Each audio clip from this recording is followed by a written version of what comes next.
Ça te dirait de voir Backseat jusqu'en 2027, 2040 même? Eh ben c'est possible, mais pour ça on a besoin de toi. Backseat, c'est une émission qui tient à son indépendance, c'est pourquoi nous avons choisi de faire reposer une partie du financement de l'émission sur notre public. Chaque épisode coûte 13 000 €, ce qui comprend toute la logistique, mais surtout les salaires de chaque personne intervenant sur l'émission. Pour pouvoir diffuser toute l'année, nous avons besoin de 30 000 € par mois. Alors rends-toi sur KissKissBankBank, choisis l'abonnement que tu préfères et profite des contreparties que nous proposons en échange, comme le fait de voir l'émission en intégralité sur YouTube dès le vendredi matin, ou l'adhésion au Club Backseat qui donne accès à plein d'avantages. Si chaque spectateur régulier donnait 1 € par mois, nous pourrions produire Backseat pendant de nombreuses années. Alors rendez-vous sur KissKiss pour soutenir cette belle émission. Et tout de suite, ta VOD. Merci les copains, ça vous dit qu'on parle de politique maintenant? Allez, c'est parti pour l'actu de la semaine. De quoi?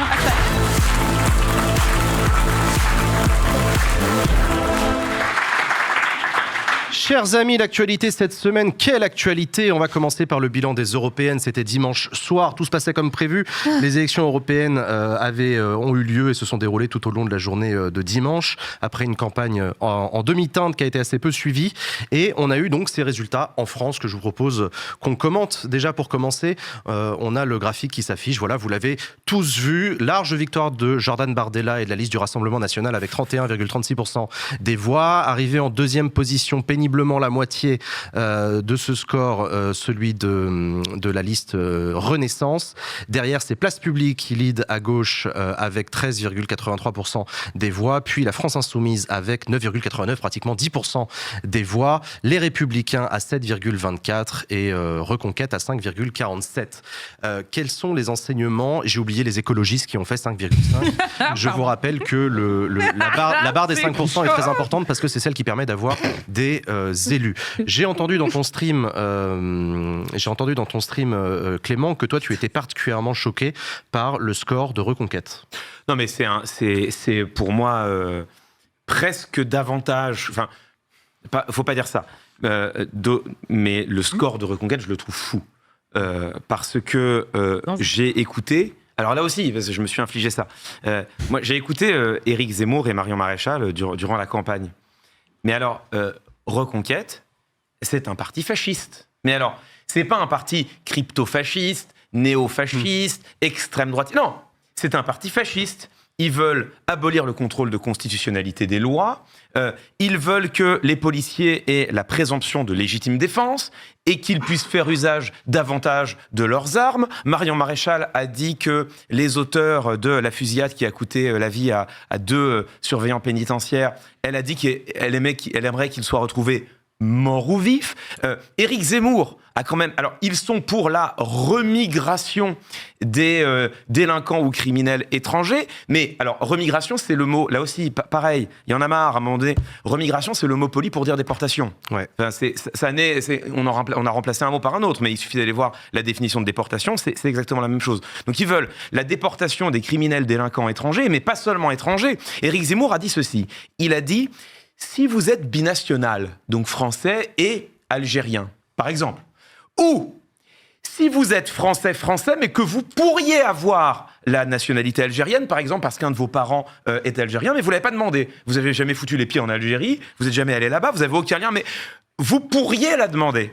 Eh bien, dans ce cas-là, au premier délit, au premier crime, vous êtes déchu de la nationalité française et déporté en Algérie. Bon, donc c'est un programme explicitement fasciste. Éric Zemmour veut l'oppression des droits des minorités par la majorité qui aurait voté pour lui. Il veut l'abolition de l'état de droit. C'est ce qui se passe quand on abolit le contrôle de constitutionnalité des lois. Il revendique la brutalité et les violences policières, qu'il aimerait plus nombreuses et moins punies. C'est un programme fasciste. 5 députés Reconquête ont été élus au Parlement européen en France. La France envoie 5 fascistes au Parlement européen. Et tout cela, et je ne le dirai jamais assez, tout cela avec la complicité coupable du macronisme. Parce que, enfin, on a des off, pas seulement des off, il y a même un in d'une députée à Libération. On a des off et des in des cadres de Renaissance et même des ministres de l'entourage qui ont essayé de faire monter Reconquête. Exactement. Qui disent, notre pari, c'est de faire monter Marion Maréchal pour espérer grappiller quelques points à Jordan Bardella. Parce que ils étaient tellement sûr de ne pas réussir à convaincre. Ils se savaient tellement démonétisés, décrédibilisés, inaudibles, incapables de rapporter la moindre voix supplémentaire à leur liste, que leur seule stratégie pour tenter de limiter l'humiliation de l'écart qui les séparait de Jordan Bardella, c'était d'essayer de faire perdre quelques points à Jordan Bardella en faisant monter Marion Maréchal. Et ça a donné quoi ? Ça a donné notamment le duel que Valérie Ayé consent à Marion Maréchal sur CNews. Valérie Ayé n'a pas débattu avec Manon Aubry, elle n'a pas débattu avec Marine Tondelier, elle n'a pas débattu avec Raphaël Glucksmann, elle a débattu avec 2 têtes de liste seulement, Jordan Bardella et la petite candidature de Marion Maréchal. Pour moi, c'est coupable, grave. Le macronisme a contribué, porte une partie de la responsabilité du fait que la France ait envoyé au Parlement européen 5 députés fascistes. Les autres, vous en pensez quoi de ces résultats ? J'en reviens pas. Moi, j'ai été assez impressionné par le faible score des écologistes. Marie Toussaint n'a, semble-t-il, pas réussi à imprimer pendant cette campagne. Ça tranche avec les résultats qu'avait fait Yannick Jadot il y a en 2019, qui faisait 13%. Les écolos se voyaient en leader à gauche de cette élection et c'est pour ça qu'ils ont refusé de faire union avec les Insoumis. Est-ce qu'ils le regrettent aujourd'hui ? Je ne sais pas, je ne pense pas. Mais quand même, ça tranche quand même singulièrement. Il faut reconnaître aussi qu'entre 2019 et 2024, la campagne et l'ambiance n'étaient pas la même. 2019, on sortait des manifs climat, on était dans un moment d'émulation un peu particulière. Il y a une surreprésentation des jeunes dans le vote aussi. Les écolos avaient le vent en poupe. Là, la pauvre Marie Toussaint, j'ai l'impression qu'elle n'arrivait pas à exister. Toute la campagne, on n'a pas arrêté de l'emmerder avec le pacte vert européen et de lui reprocher tout ce qui n'allait pas en Europe. C'est à cause des écolos. Les agriculteurs se sont mobilisés, c'est contre les mesures environnementales soi-disant, etc. Il y a 2 choses, je pense, qui expliquent ça. C'est que, d'une part, l'enjeu environnemental a fortement baissé pendant toute la campagne, était beaucoup plus fort au début de la campagne qu'à la fin. À la fin de la campagne, c'était selon le 4e enjeu, derrière les questions d'immigration, derrière les questions de pouvoir d'achat et derrière les questions même de la protection du système de santé. Donc c'est ce qui explique ces votes assez faibles, faut dire le terme pour ELV. Et la seconde raison, c'est que ELV n'est plus propriétaire de l'enjeu environnemental. C'est-à-dire que quand tu regardes les personnes qui se disent préoccupées, dans leurs 3 premières préoccupations qui citent l'environnement, c'est le cas pour les électeurs de Manon Aubry, c'est le cas pour les électeurs de Valérie Ayé, et c'est le cas pour les électeurs de Raphaël Glucksmann. Donc bien sûr aussi ceux de Marie Toussaint, mais bon, c'est quelque chose qui est beaucoup plus largement partagé. Et donc il ne faut pas non plus, je pense, dire que l'environnement préoccupe plus du tout les électeurs, c'est juste que ELV a fait aussi une campagne pourrie. Sacha, toi, tu as noté que le taux d'abstention était moins élevé que pour les législatives. Oui, ça m'a beaucoup étonné. Le taux d'abstention législative au 2e tour des législatives en 2022, il était d'à peu près 53,8%. Ce qui est plutôt conséquent. Là, on est sur un 48-49% d'abstention. Et honnêtement, je pensais que le taux d'abstention serait équivalent à celui de 2019 et qu'on resterait sur cette lancée-là. Et je n'analyse pas le fait que, surtout, que les gens se soient déplacés massivement, plus massivement en tout cas pour cette élection qui, a priori, est moins nationale que pour une élection des législatives. Elle l'était un petit peu, tu vois. C'était un peu une élection de mi-mandat aussi, je pense. Oui, c'est vrai, c'était une élection sanction pour Macron assez clairement. On reparlera de la dissolution tout à l'heure, mais on a aussi un graphique intéressant, c'est la répartition en nombre de sièges du Parlement européen. C'est toujours intéressant aussi d'avoir ça en tête, ça permet aussi de regarder différemment les résultats, puisque ça montre que, vous avez les groupes au Parlement européen. Le groupe qui remporte vraiment ces élections européennes, c'est le PPE. C'est la droite européenne, c'est la droite traditionnelle. C'est l'équivalent des Républicains en France. C'est François-Xavier Bellamy qui siège au sein du PPE. Nous, en France, on n'a pas du tout cette représentation-là. On n'a pas cette dynamique européenne. Nous, on a une surreprésentation de l'extrême droite à 40% et les Républicains qui font péniblement 7% comme à la présidentielle.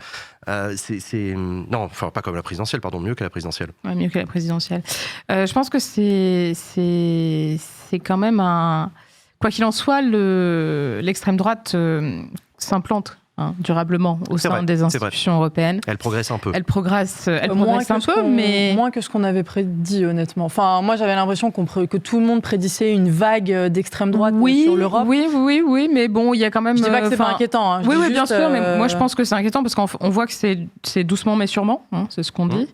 On voit que quand même Fratelli d'Italia ou le parti de Giorgia Meloni qui a fait quand même un score remarquable, qui c'est un peu inquiétant. On aurait pu espérer qu'après toutes les mesures qu'elle a prises depuis qu'elle est à la tête du pays, présidente du Conseil italien, on aurait pu espérer qu'il y avait peut-être un vote sanction qui allait se mettre en place et que les Italiens et Italiennes allaient se réveiller un peu. Hélas, non. On voit aussi les résultats qu'a fait Vox en Espagne, pourtant un pays relativement progressiste. Si on ajoute à ça qu'à partir du 1er juillet, c'est la Hongrie de Viktor Orban qui va présider le Conseil de l'Union européenne, ça pique. Bref, non, je pense qu'il faut mesurer quand même l'ampleur de la situation. On a une extrême droite qui s'implante de manière durable dans toutes les institutions européennes et c'est particulièrement inquiétant. On a une extrême droite qui d'ailleurs surfe sur un anti-européanisme qui est aussi particulièrement inquiétant et qui pour autant arrive à pousser les portes du pouvoir des institutions européennes. Je m'interroge sur la suite.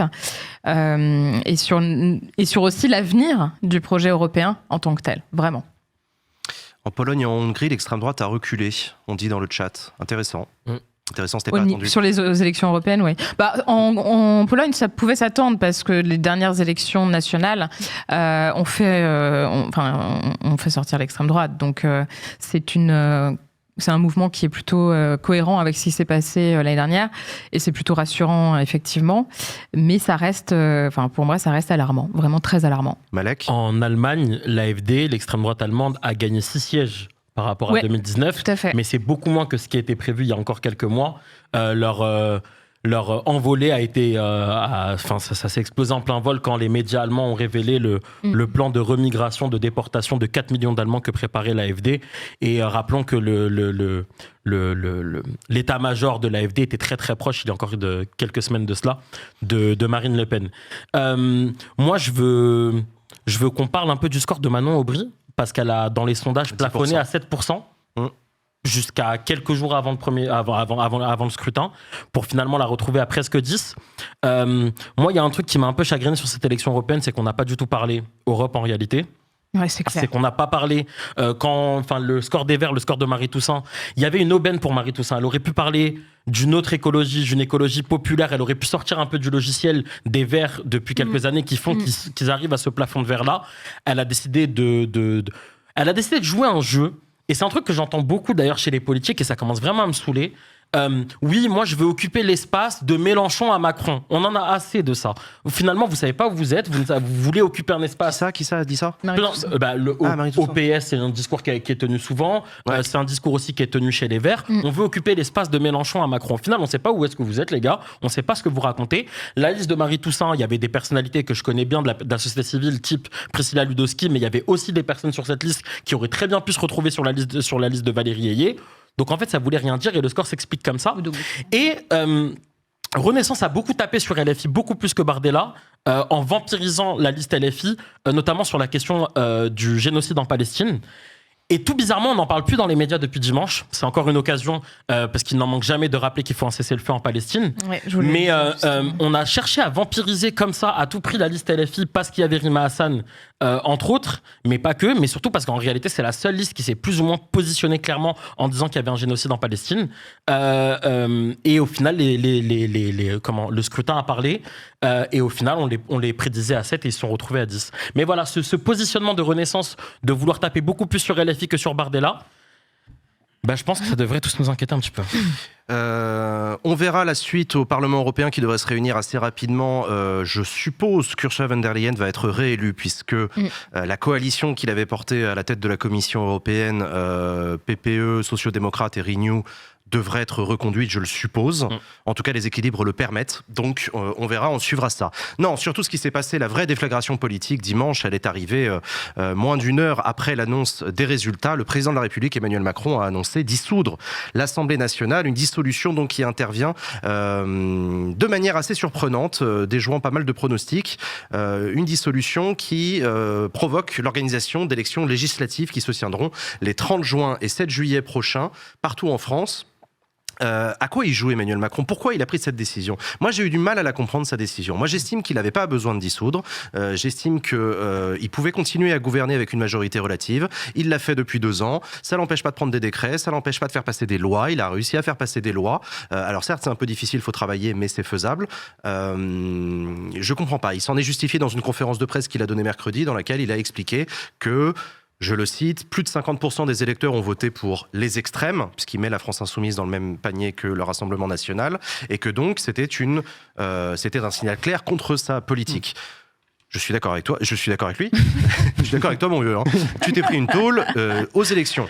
C'est des élections intermédiaires. Le pouvoir en place se prend toujours une tôle aux élections intermédiaires, c'est normal. Ça fait partie de la vie politique de se prendre une tôle aux élections intermédiaires. C'est pas sa première tôle électorale en plus. Je comprends pas pourquoi il a dissolu maintenant et pourquoi il a pas dissolu à l'époque de la réforme des retraites. Je n'arrive pas à le comprendre. On dit il a dissolu ou il a dissous? Il a dissolvé. Il a dissolvé. Du mal aussi. J'en sais rien, j'y arrive, les Français n'y arrivent pas. Antoine, t'en penses quoi, toi? Je pense que c'est aussi un pouvoir qui pense que la politique, c'est juste de faire des coups. C'était le nouveau coup de communication. Mettre des horloges. Et je pense aussi qu'il misait sur 2 choses. La première, c'était sur l'effet de sidération, de faire cette dissolution au moment où on voit le score du Rassemblement national qui est aussi important. Et justement, de encore une fois rejouer le jeu de c'est moi ou le chaos. Ah, il a pensé ça comme une séquence. Je pense que c'était ça. Et la deuxième chose, c'est de miser sur le fait que la gauche serait incapable de s'allier. Et que donc il y aurait finalement des seconds tours aux législatives entre Renaissance et le Rassemblement national, et que les électeurs de gauche, encore en se pinçant le nez, iraient revoter pour Renaissance, pour refaire barrage au Rassemblement national. Est-ce que vous êtes d'accord avec Macron qui était convaincu qu'il allait se prendre une motion de censure à l'automne prochain? C'était pas écrit ça. Mais non, je suis d'accord avec toi. C'est pour ça que je vous pose la question. Non, c'était que dans sa tête. Je t'avoue que j'arrive toujours pas à expliquer. Le fait aussi qu'il l'ait fait en tout petit comité sans prévenir par exemple son Premier ministre, c'est ce que nous donne un papier, c'est ce que nous dit un papier du Monde. Ouais. Je pense que ça dit tout, c'est qu'en réalité, il a pris une décision à un tout petit cercle qui lui a un petit peu bourriné la tête. Je vois, il y a Bruno Roger-Petit qui est cité dans le chat. Bruno Roger-Petit, donc, qui est ancien journaliste, conseiller mémoire d'Emmanuel Macron. C'est ce même mec qui a opérer cette petite stratégie de la triangulation avec l'extrême droite, qui faisait des petits déjeuners avec Marion Maréchal Le Pen il y a quelques années de ça. Et voilà, je t'avoue que je n'arrive pas à comprendre. J'essaye de me dire... Il y a cette volonté d'Emmanuel Macron, cette obsession de vouloir rentrer dans l'histoire. Il y a un peu de ça. Il y a ce truc de oui, mais peut-être qu'en 3 semaines, je vais renverser la table et je vais en ressortir vainqueur. Peut-être qu'il y a de ça. Mais là, il risque de rentrer dans l'histoire. Il va rentrer dans l'histoire, ça c'est sûr. On va s'en souvenir. Ouais. Moi, je pense qu'il y a quand même... Alors, je suis d'accord avec cette idée, c'est soit moi, soit le chaos, mais de toute façon, ça, c'est quelque chose qui joue depuis un certain temps. Hein. Il y a qu'en 2017 qui faisait une candidature à peu près digne de ce nom, avec une proposition qui avait le mérite au moins d'être un peu novatrice dans le paysage politique français. Mais depuis 2022, on est clairement sur, de toute façon, c'est Le Pen ou c'est moi, donc je vais pas faire d'efforts, je vais pas faire campagne, voilà. Je vais vous dire que ça va être l'enfer et on va encore une fois convoquer des affects négatifs pour vous faire flipper, la peur, le ressentiment, et puis après derrière on vous dira de toute façon c'est ça ou c'est le chaos, effectivement. Mais moi j'ai une autre hypothèse, ouais.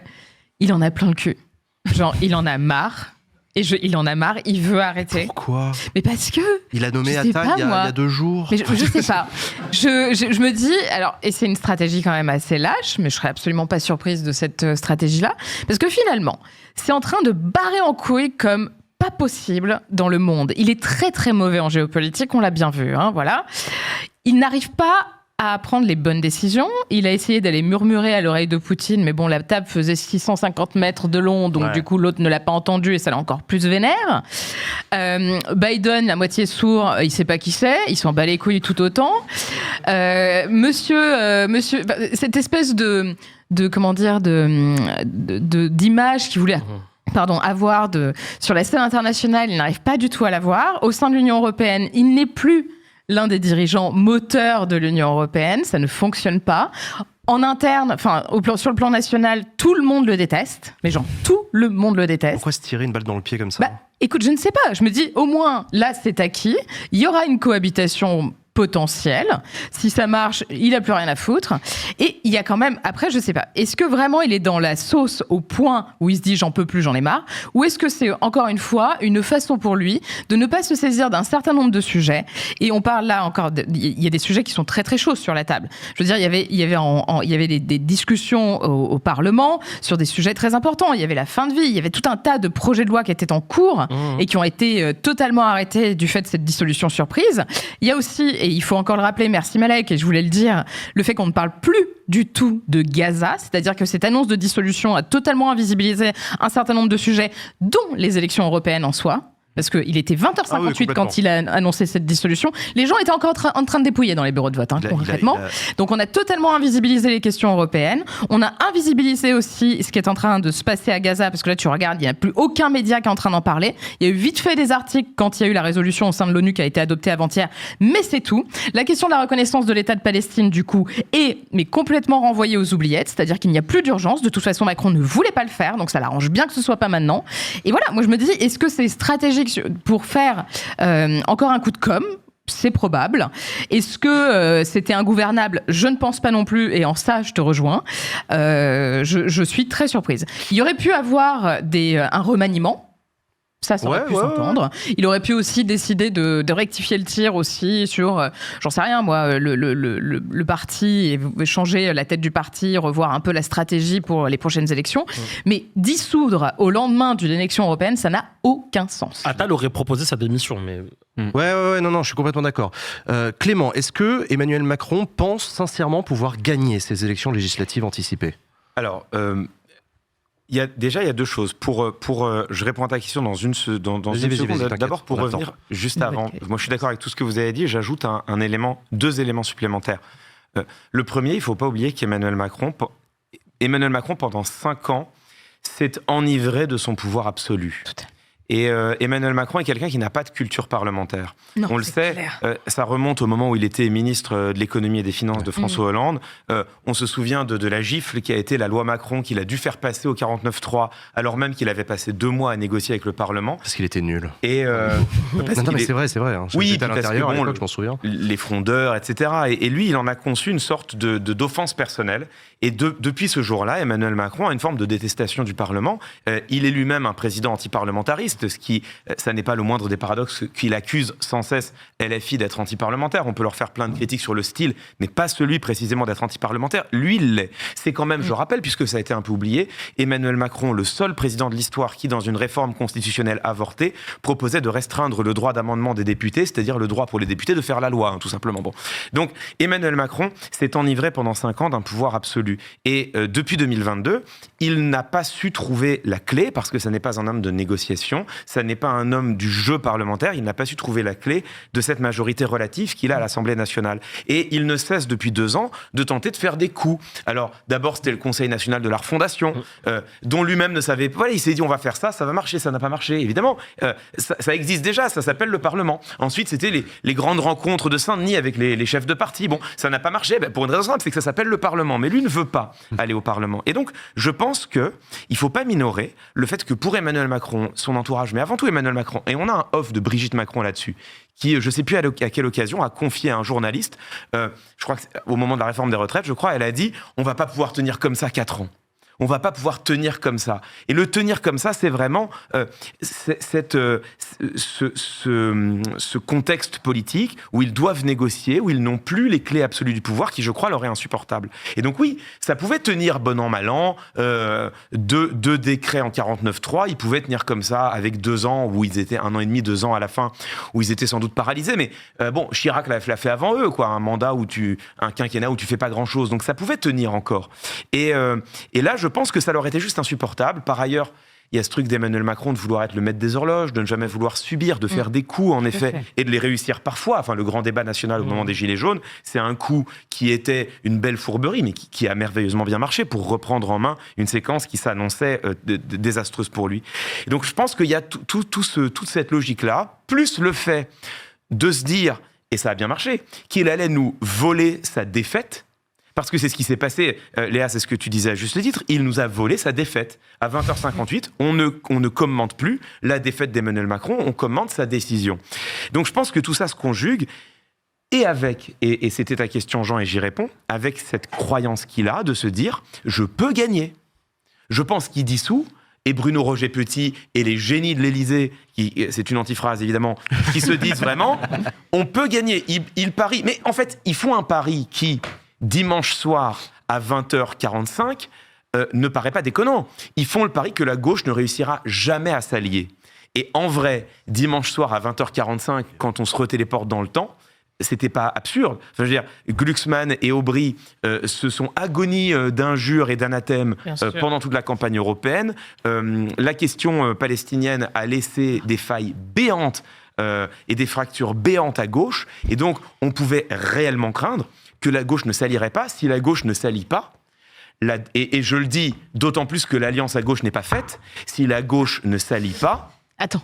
Point mercato, je crois, sur Breaking l'alliance news. à gauche. Alors, breaking news, priorité en direct sur Backseat. Un communiqué de presse vient de sortir de la part du Front Populaire. Je cite, une page d'histoire de France s'écrit avec le nouveau Front Populaire.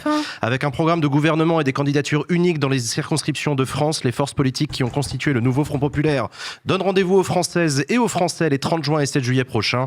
Une immense attente d'union s'est exprimée, elle est scellée. À partir d'aujourd'hui, partout en France, nous œuvrons à élargir ce rassemblement avec toutes celles et ceux, Françaises et Français, associations, syndicats, partis politiques, personnalités engagées dans le débat public qui partagent nos idées et nos orientations. Nous aurons des candidates et des candidats communs capables de représenter la société française. Nous avons œuvré à un programme politique de rupture avec une déclinaison pour les 100 premiers jours de mandat. Des propositions concrètes et réalistes pour que la vie des Françaises et des Français change vraiment. Désormais, l'arrivée du Rassemblement national au pouvoir n'est plus une fatalité. Soutenez l'émission Backseat en faisant des dons sur sa page Facebook.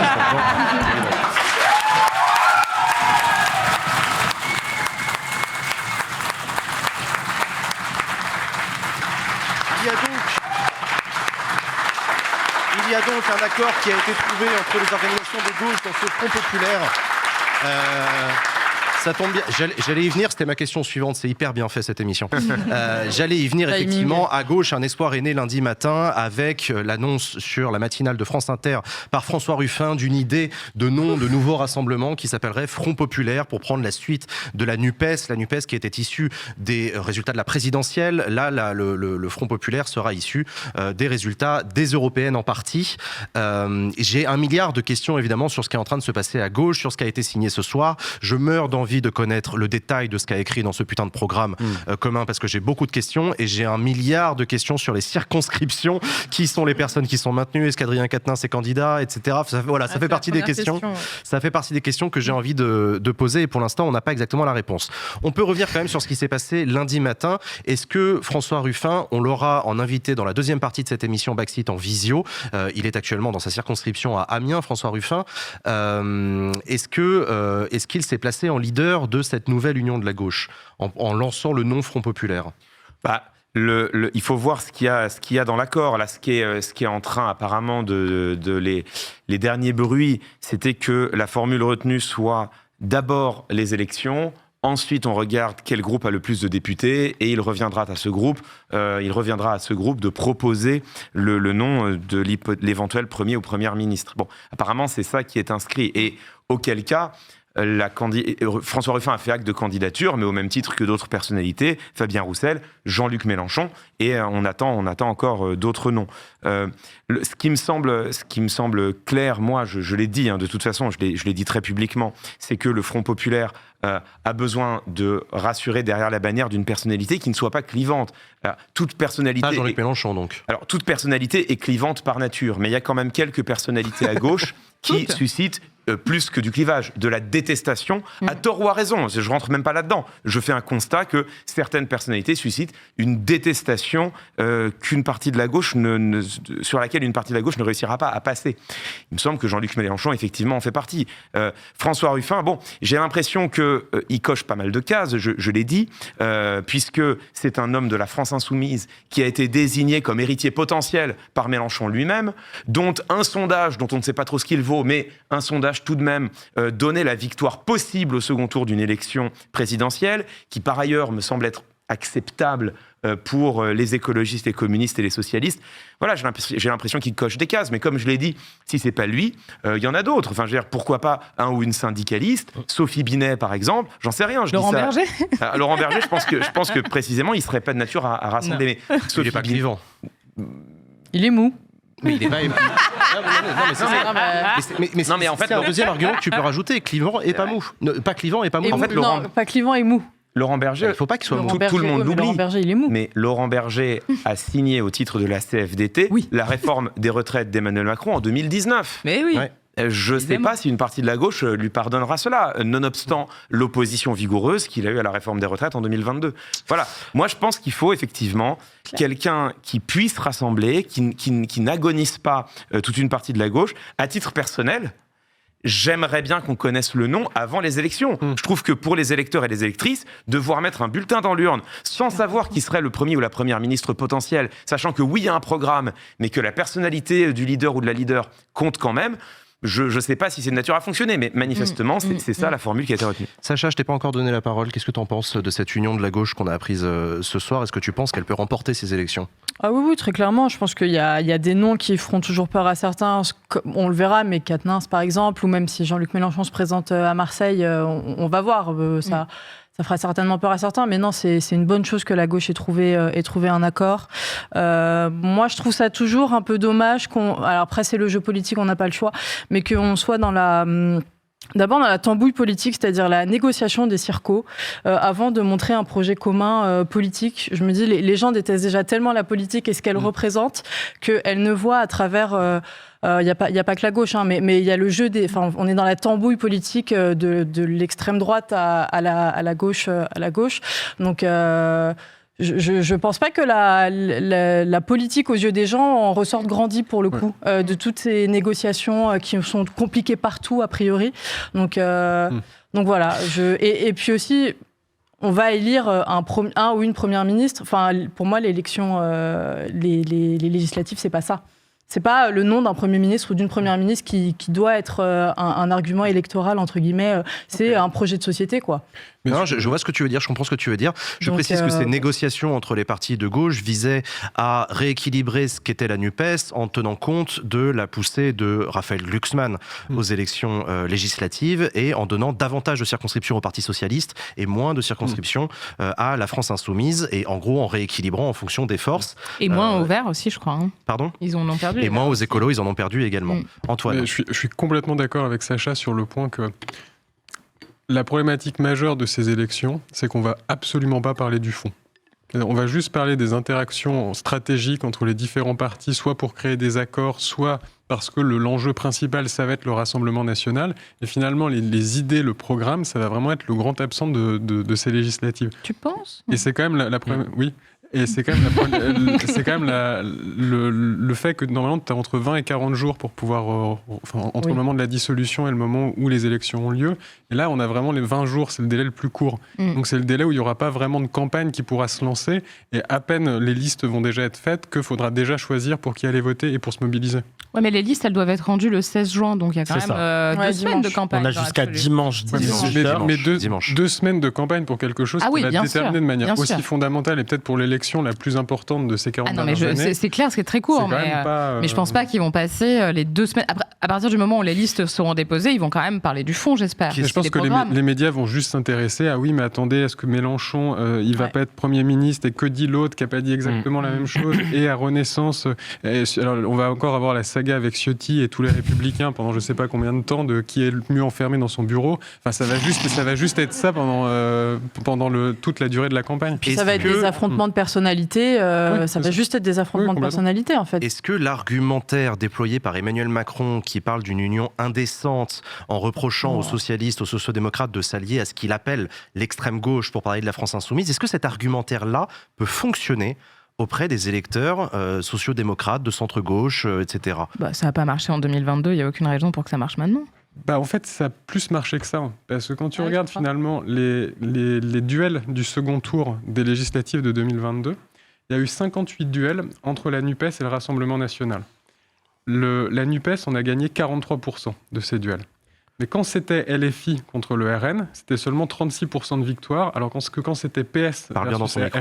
Pardon, j'ai toujours ce problème. Quand c'était LFI contre le RN, le LFI on a gagné 36% des duels, alors que quand c'était PS contre RN, le PS, on a gagné 73%. Donc je pense que tu as quand même cette problématique-là à l'heure actuelle, que la diabolisation qui a été réalisée sur la France insoumise porte dans l'électorat. Et si tu te retrouves dans des duels de second tour entre LFI et le Rassemblement national, je ne suis pas forcément certain que des électeurs de centre-gauche aillent de manière évidente voter pour la France insoumise. D'accord, intéressant. Est-ce que vous avez suivi la conf de presse de Macron lundi ? Je ne sais pas si vous vous souvenez, mais à la fin, il y a une journaliste du Nouvel Obs qui pose la question à Macron. Est-ce que, à force de mettre l'extrême gauche et l'extrême droite sur le même plan, vous finissez... Enfin, c'est quoi votre bataille contre l'extrême droite en faisant ça ?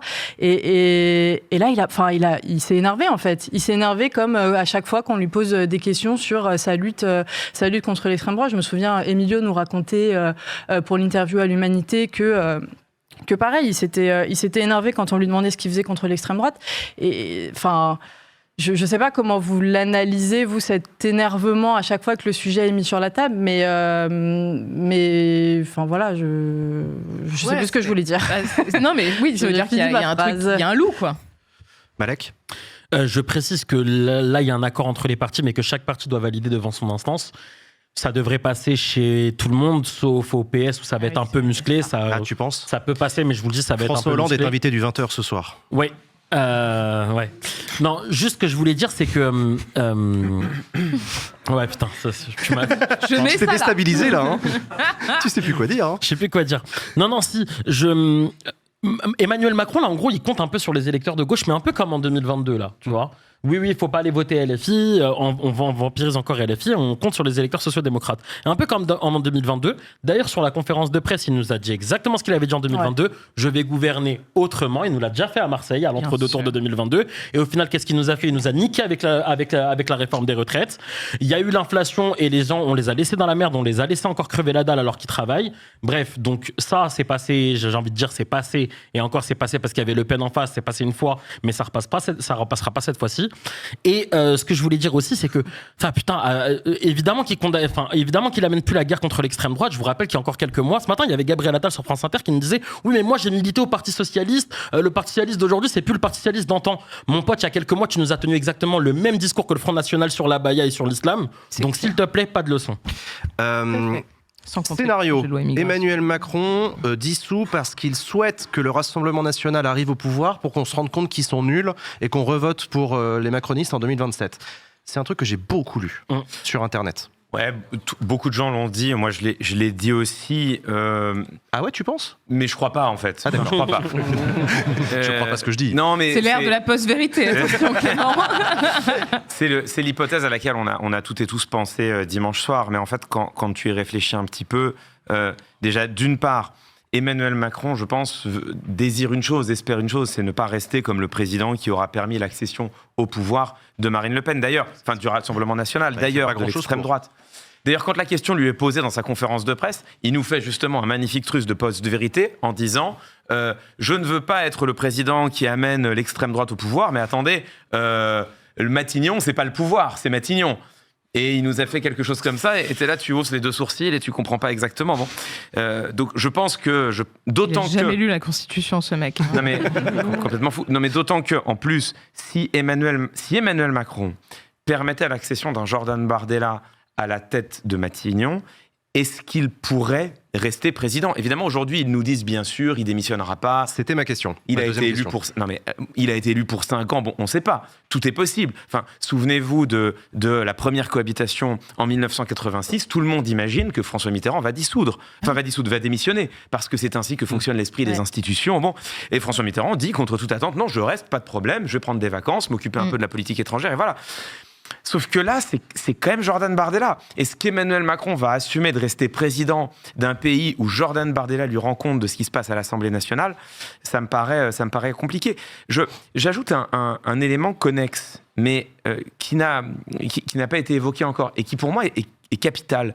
Le fait qu'Emmanuel Macron ait donné le temps le plus court pour que ces élections se tiennent. 21 jours. Le temps le plus court, 20 jours entre le moment où il prononce et bon, ce qui nous amène au 30 juin, 7 juillet.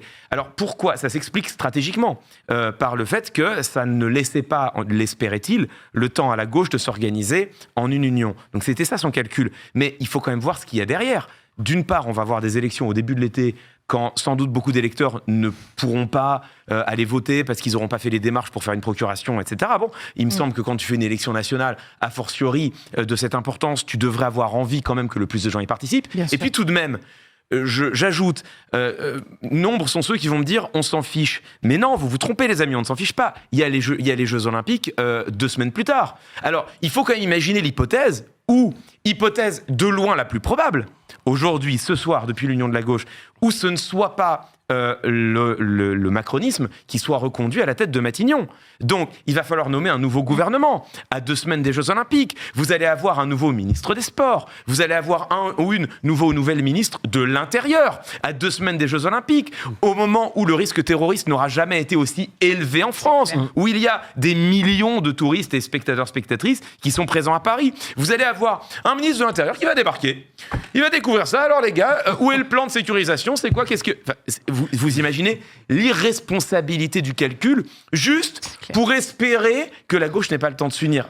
C'est ça qui me semble complètement Après, fou. il a été dit que ça ne changerait pas grand-chose pour le coup. Hein. Vu que tout est déjà tout est organisé, acté, tout est déjà acté, ouais. c'est pas un ministre de l'Intérieur ou un ministre des Sports Sauf que qui va s'il se changer passe grand-chose. n'importe quoi, il se passe n'importe quoi, n'importe quoi, c'est bien le ministre qui prend les décisions, c'est pas son administration. Oui, Alors, bien soit, sûr. je suis d'accord avec vous, il y a un plan, il y a une autre fonction Non, mais publique. oui, effectivement, je vois ce que tu veux dire. Bien sûr, Un ministre politiquement, c'est lunaire. Non, les services Politiquement, de c'est lunaire. sécurité ont en revanche soulevé le problème que si à la suite de l'élection, à la suite de la nomination de quelqu'un de l'extrême droite, qu'il y ait des soulèvements ou des manifestations ce qui est en fort France, probable. Ah, il risque d'y en ça avoir va- 2-3. voilà, Ouais. en termes de gestion et des manifestations et de Et des l'événement et des jeux, là ça va être impossible Cata, à gérer. Mais la ministre des Sports en soi, que ce soit Amélie Oudéa Castéra ou quelqu'un d'autre, ça n'aura aucune influence sur Ouais, les ça, Jeux c'est vrai. Olympiques. Léa ? J'avais une autre hypothèse encore. Alors c'est quoi ? Oula. Alors vas-y. Allez, on y va. C'est que, et c'est la première hypothèse qui m'est venue à l'esprit, c'est que finalement, est-ce que Macron, il serait pas plus confortable pour lui de gouverner avec l'extrême droite ? Parce que finalement, il y a quand même pas mal de projets de loi qu'il a apportés qui ont été plutôt à la faveur de l'extrême droite. Je veux dire, à partir du moment où on deal le principe même de la préférence nationale dans un texte qui est porté par le gouvernement, on y est. On est sur les idées d'extrême droite. Ouais, je sais pas. Il y a un certain nombre de réformes qui ne choquent pas l'extrême droite, notamment sur le plan social ou encore sur le plan économique. Moi, j'arrive à me poser la question, très sincèrement. Est-ce que finalement, c'est pas plus simple pour lui de gouverner avec une Assemblée nationale d'extrême droite Ah bah c'est qu'une Assemblée nationale avec une majorité relative C'est sûr où qu'ils il est seront dociles, obligé... Pardon ? c'est sûr qu'ils seront dociles. Non, mais c'est ça. Et donc, est-ce que lui, finalement, dans son projet politique et idéologique, c'est pas plus simple ? Vraie question. Bah, Je pose ça là. En fait, il gouvernera pas, parce que s'il y a une cohabitation, c'est le Premier ministre qui prend les décisions pour l'intérieur, et surtout... Mais des décisions qui pourraient lui aller, tu vois. Mais indépendamment de la politique, en termes rhétoriques, en termes discursifs, Emmanuel Macron a construit son identité contre l'extrême droite, ce qui est, je suis d'accord, une opposition largement rhétorique. C'est-à-dire qu'effectivement, quand on voit la loi immigration qu'ils ont fait voter, c'est une loi que n'a pas renié le Rassemblement national, qui l'a votée en disant « nous, on aurait préféré aller plus loin, mais cette loi-là nous va bien ». Mais Emmanuel Macron a construit son opposition jusqu'à dire, contre toute réalité, là encore, on est en pleine post-vérité, jusqu'à dire « cette loi n'acte pas le principe de la préférence nationale ». Quand le Rassemblement national lui-même disait « si, la préférence nationale, on sait ce que c'est ce qu'il y a dans la loi ». Donc je crois qu'en termes de discours pur, Emmanuel Macron ne pourra pas assumer de gouverner avec ceux qu'il désigne constamment, continuellement depuis 2017 comme ses principaux adversaires. Oui, mais entre ce qu'il dit et ce qu'il fait, tu vois, je pense que déjà il y a une grande distance, il y a un énorme gap. Moi, j'arrive à me demander si finalement, en laissant un peu les choses se faire, ça irait pas presque dans son sens sur le projet idéologique et politique qu'il cherche à porter pour la France. En tout cas, je vous rappelle que nous recevrons dans la deuxième partie de cette émission, après la pause, François Ruffin, le peut-être futur Premier ministre, s'il a J'en sais rien, on pourra C'est sûr, on se marre, mais... À Metz, ça se trouve. François Ruffin, donc, qui sera avec nous à distance depuis sa circonscription d'Amiens. Autre élément qui s'est déroulé ces derniers jours, l'implosion d'un parti politique historique, les Républicains. Les Républicains, c'est un parti qui peut faire prêter à sourire, vu ces dernières années, mais qui est quand même l'héritier d'un immense camp politique dans ce pays, qui sont les gaullistes, la droite républicaine, la droite conservatrice classique. C'est quand même un parti politique qui a donné plusieurs présidents de la République au pays, qui a donné plusieurs premiers ministres au pays, qui a été plusieurs fois dans l'opposition aussi. Et ce parti s'est effondré lorsque, lundi soir, à la surprise générale, non, c'était mardi midi, pardon, Éric Ciotti, son président, a annoncé sa volonté de proposer un accord électoral avec le Rassemblement national pour les élections législatives. Cette proposition faite, l'écrasante majorité des ténors de ce parti, les Républicains, ont fait savoir de manière extrêmement bruyante leur désapprobation du plan d'accord avec le Rassemblement national, ce qui a donné lieu à un espèce de vaudeville et de psychodrame absolument lunaire chez les Républicains, puisque un conseil politique s'est réuni pour voter l'exclusion du parti du président Éric Ciotti. Éric Ciotti qui a contesté en disant que ce bureau politique n'avait pas de base légale pour se réunir. Le bureau politique s'est réuni le lendemain pour reconfirmer sa décision, c'était aujourd'hui. Et pendant ce temps-là, Éric Ciotti continue à dire non, tout va bien, je suis bien le président du parti. Et il a déjeuné ce midi avec Jordan Bardella pour sceller cet accord. Putain, c'est quand même dingue ce qui s'est passé chez les Républicains. Est-ce que Adèle aurait pu l'écrire ? Non. Même dans ses rêves les plus fous. Les amis, je vous coupe parce que c'est lunaire. François Hollande apparemment apporte son soutien au nouveau Front Populaire sur TF1. François Hollande apporte son soutien au Front Populaire. En même temps... Pourquoi lunaire ? Pourquoi lunaire en vrai ? Les socialistes sont renforcés. Je vous le dis avec des frissons, j'y crois. C'est bon alors, on est tranquille. Là, c'est bon, boulevard. Il y aura plus de socialistes dans le Front Populaire que ce qu'il y en avait dans la NUPES. Donc les socialistes, ils sont contents. Oui, mais Cazeneuve, je sens que Cazeneuve, il va nous faire une petite sortie demain en disant c'est inadmissible. Ouais, mais bon, Cazeneuve, on sait ce que ça vaut. Allez. J'espère en tout cas, parce que sinon on va s'ennuyer. Bon, bah donc c'est bon, donc finalement on peut fréquenter l'extrême gauche. Genre, c'est pas si infréquentable que ça. Ma question donc, on était en train de parler des Républicains, parce que eux aussi, parce que Hollande, bon d'accord, mais les Républicains. C'est quand même très particulier ce qui s'est passé. Quelle analyse est-ce que vous en avez ?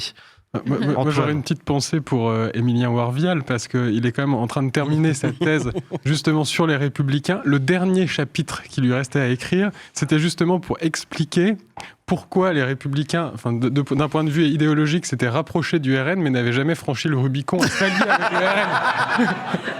Émilien, on t'embrasse extrêmement fort alors qu'il est. Donc c'était le. Mais oui, en effet, je pense qu'il y a quand même énormément d'opportunisme de la part d'Éric Ciotti. On parle d'idéologie, etc. Mais certes, d'un point de vue idéologique, il y avait eu un rapprochement énorme entre la position des Républicains et la position du Rassemblement national. C'est vrai. Mais là, ce que fait Ciotti, c'est juste qu'il veut garder ses petits avantages personnels. Alors, on parle de la circonscription des Alpes-Maritimes dans la ville de Nice, Éric Ciotti, où le Rassemblement national a fait un score phénoménal.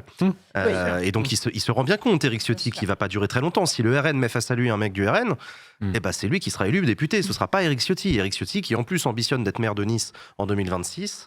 Mais pour aller plus loin dans l'opportunisme politique, Nice Matin a publié un article il y a 1 ou 2 jours qui disait que Éric Ciotti avait été quémandé un ministère auprès de la Macronie un peu avant le résultat des européennes. Donc, on dirait un jeu de rôle de fibre optique. Imaginez le jeu de rôle. Donc il y a dimanche soir, il y a le score de Bellamy. Ok. Ouais. Il discute avec l'Archer, avec tout son bureau politique, avec ses copains. Bon les gars, faut qu'on essaie de trouver une solution. Faut réveiller un peu les LR. Ok.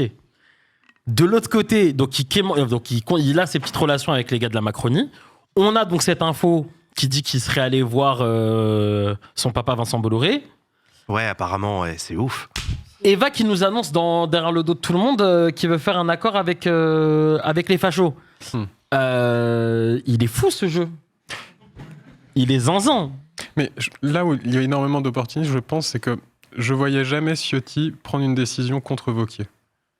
Parce que Wauquiez, c'est quand même la ligne la plus à droite au sein des Républicains. D'autant que je rappelle qu'ils étaient liés par un pacte, tous les deux. Éric Ciotti est arrivé à la présidence des Républicains en promettant que le candidat en 2027, ce serait Laurent Wauquiez. Complètement. Et que là, Laurent Wauquiez soit opposé à l'alliance avec le RN et que Ciotti décide de la faire quand même, ça c'était un peu le point qui m'a le plus étonné. Qui il a encore avec lui, Éric Ciotti? Parce que c'est aussi, on le a quand même vu serrurier. le défilé. L'ensemble des sénateurs, Gérard Larcher, Valérie Pécresse, le président de la région du Nord, Xavier Bertrand. Je peux faire la liste encore longtemps, quoi. Ils sont très très nombreux, les caciques du parti. Éric Ciotti, on a l'impression qu'il a, je crois, une députée avec lui, qui est une de ses copines.